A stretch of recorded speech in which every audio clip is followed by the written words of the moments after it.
残りは私たち3人だけ。10秒後には1人になってるかもしれないけど。ビル先輩、それはどういう意味？この霧はまさか。フォローはしないわ。防ぎなさい。何も失わず何も恐れない。輝く王冠は私のためにある。フェアレストワンオブオール。この霧を吸い込んだ者はことごとく深い眠りに落ちるであろう。氷よ、壁となり僕らを応援。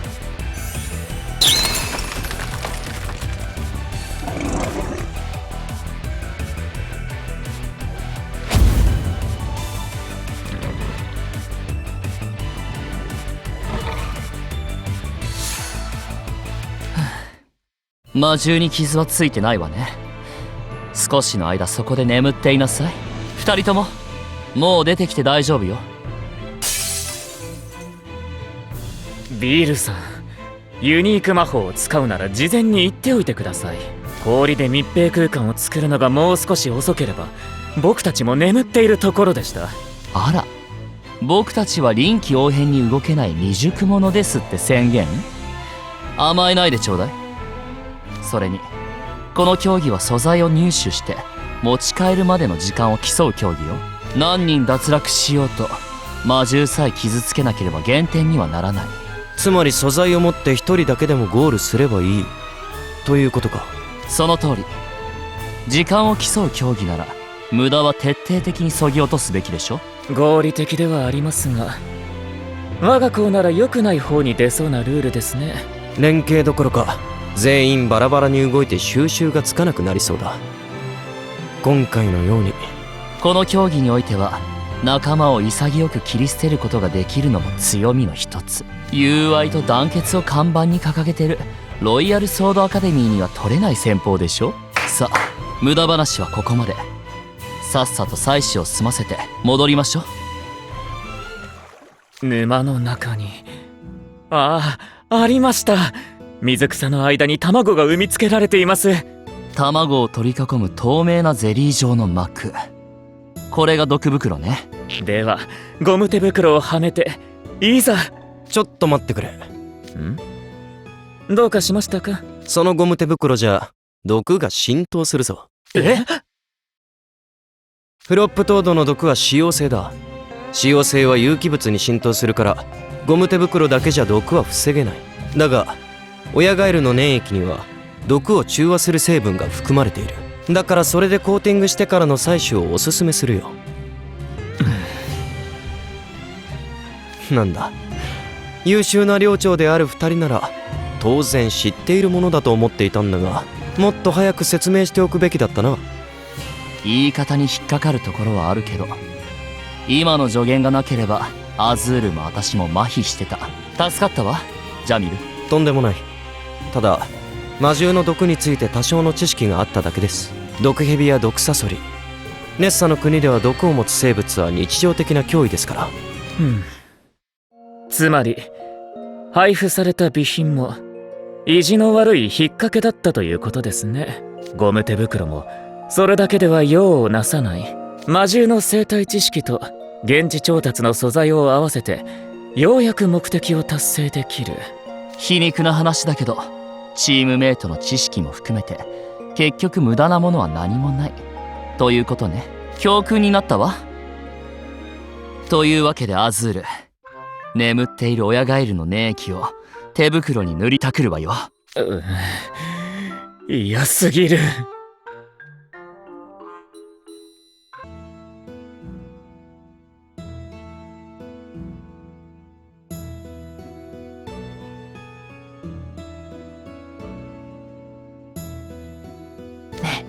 ジャック君、この授業なんか妙に人数が少なくない？確かに3学年合同の授業だったのに俺たち含めて10人もいねえ。集合場所はここで合ってるはずだが、まさかサボりか？いくらナイトレイブンカレッジでもほとんどの生徒がサボるなんてことあるかな？死後は慎みたまえ。これより本日の特別授業で行うリベレーションコードの競技説明を始める。この競技は7名1組となり、各チームは独立した空間に配置され、フィールド内に隠された暗号を解読し、最終地点を目指す。全ての謎を解き、最速で脱出したチームが勝利となる。暗号を解読？よくある謎解きしながら脱出するゲームみたいなやつかな。この競技で試されるのは知識力、論理的思考力、記憶力、集中力、すなわち君たちの学術的思考力だ。日頃の学びがものを言う。加えて予期せぬ事態に対処する魔法技術と的確な判断力が求められることも忘れるな。間違った行動をすれば即座に排除される場合もある。慎重にかつ品位ある行動を心がけたまえ。排除。確かフィールドから強制的に退場させられるんですよね。そうだ。脱落者は別空間へ強制転送され、当然だが競技には復帰できない。ちなみにこの競技は誰か1名でも最終地点に到達すればその時点で終了となる。つまり脱落者が出ても構わないルールってことか。その通りだ。誰を先に進ませ誰が危険を引き受けるか、そういった判断を迫られる場面もある。ナイトレイブンカレッジの勝利のために何が最善かを判断すること。先生、質問をよろしいでしょうか。ローズハートの発言を許可する。本日はここにいる7名でチームを組むという認識でよろしいですか。その通りだ。他のチームはすでに別のスタート地点に集合しており、それぞれ異なる空間で同時に競技に挑戦する。ではこれより競技を開始する。各自最善を尽くすように。もう行っちゃった？ヒントとか指示書とか一切ないわけ？何から始めりゃいいの？そういえばリドルさんは去年の学園対抗戦でこの競技に出場されていましたよね。何かアドバイスはありませんか、先輩？君も特別授業では経験しているはずだけれど、まあいい。まずは落ち着いてじっくり周囲を観察し違和感を探すんだ。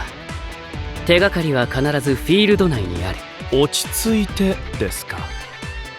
実にリドルさんらしい説得力のある助言だ。だからといってのんびりしてはいられないよ。この競技の勝利条件は最速で脱出だからね。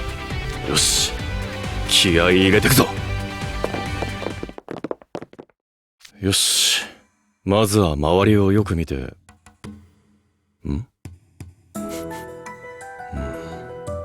なんか食欲をそそる匂いがすんな。テーブルに置かれたクロッシュの中からですね。中身は温かい肉料理のようです。だげいい匂い。ローストビーフかな。もしかしてこれが次のヒント？確か出された料理は温かいうちにいただくっていうマナーがあったよな。ご明察です。温かい料理を冷ますのは作り手への敬意を欠く行為とされていますね。トレインは品位ある行動を心がけろって言ってた。つまりこれを食べろってことだろう。いただきまーす。待て、勝手な行動は。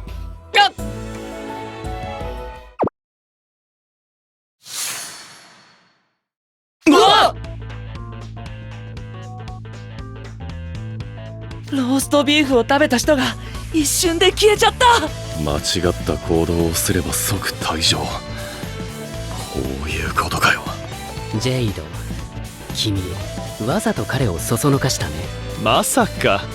僕はただ一般的なマナーをお伝えしただけで、結果的に彼はその身を犠牲に僕たちに脱落の基準を教えてくださったわけですが。まったく油断も隙もない。とはいえ彼の品位のない行動も擁護できない。ハーツラビル寮生の風上にも置けないね。後で首をはねてやる。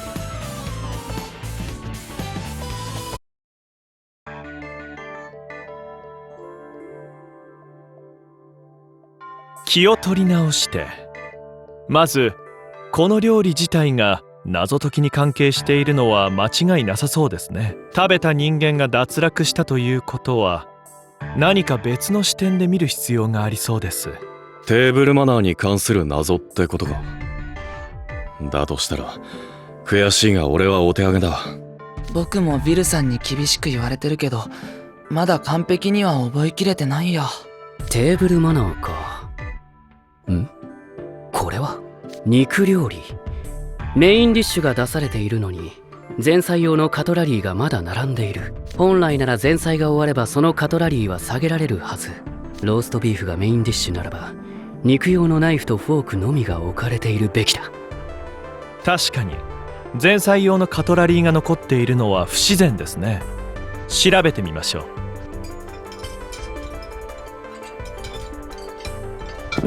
ご覧、スープスプーンの裏側に文字が刻まれている。では前菜用のカトラリーをすべて集めて並べてみましょ前菜用ってどれだっけ？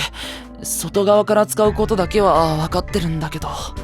不用意に動かせば即退場なんてことになるかもしれねえ。慎重に行くぞ。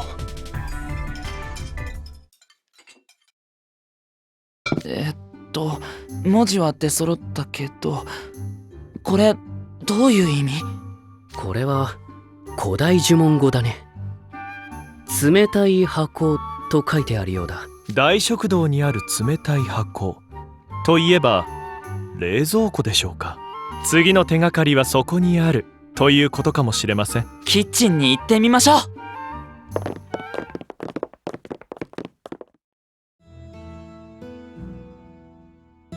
冷蔵庫に手がかりってことは中に何か入ってるのか？おい、不用意に開けんな。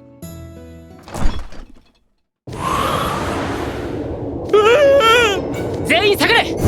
炎よ、盾となれ。このままでは全員氷漬けにされてしまいますね。はっ。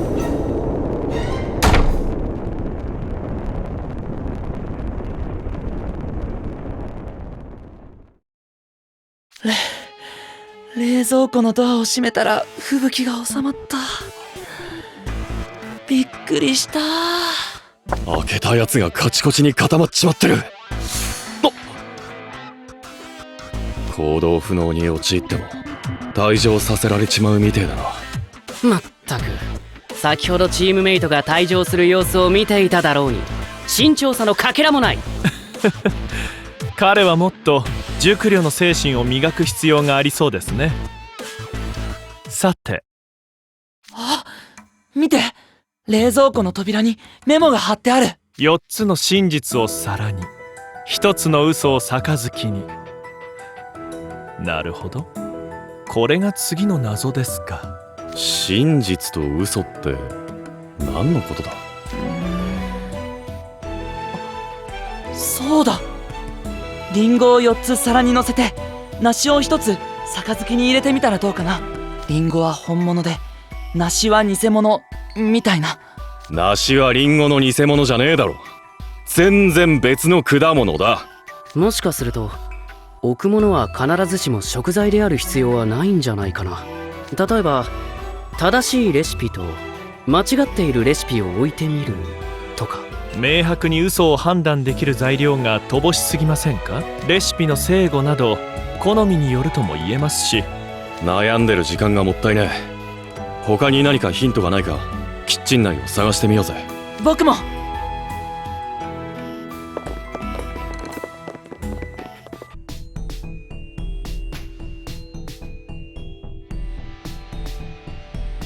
まさかゴミ箱の中にあんな仕掛けがあるとは驚きました。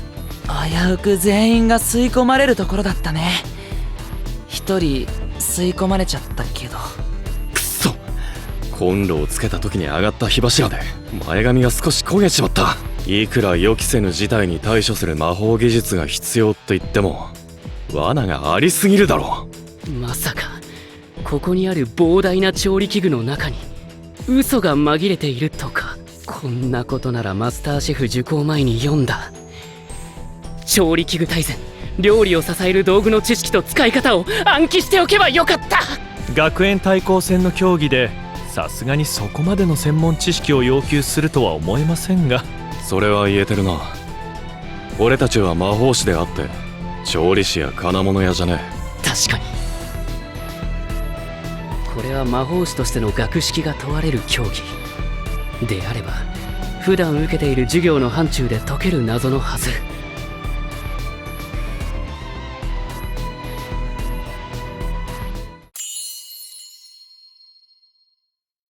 ん？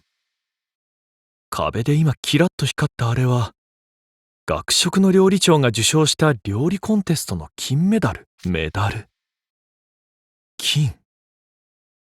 ああ、もしかしてあそこにたくさん飾られている金メダルのどれかが嘘なのでは？メダルの嘘？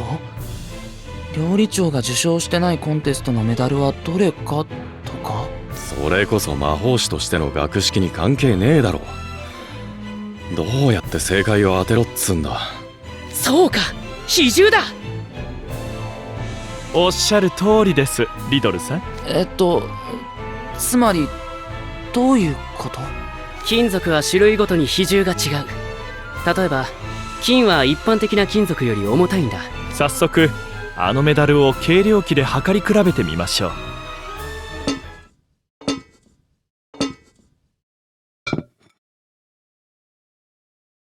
全部測り終わったけど、この一つだけ明らかに軽い。ってことはこれが偽物だな。金属の比重、錬金術では基礎中の基礎の知識なのに思いつけなくて悔しいよ。お手柄だね、ジェイド。たまたまですよ。実はアズールの趣味がコイン集めでして、金貨の真贋についてはそれはもう耳にタコができるほど何度も聞かされていましたから。それじゃ本物の金でできたメダル4つを皿に、偽物の1つを杯の中に置くぜ。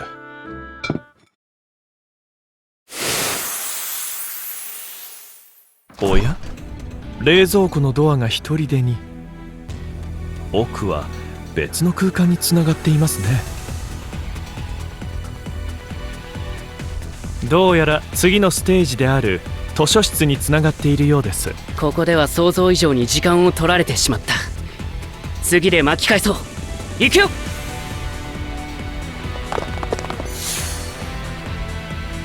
これで終わりじゃねえのかよ。この競技、僕たちだけじゃゴールにたどり着くまで何年もかかりそう。いや、弱音を吐いてる時間はねえ。最後まで食らいついてくぞエペル。頑張ろうジャック君。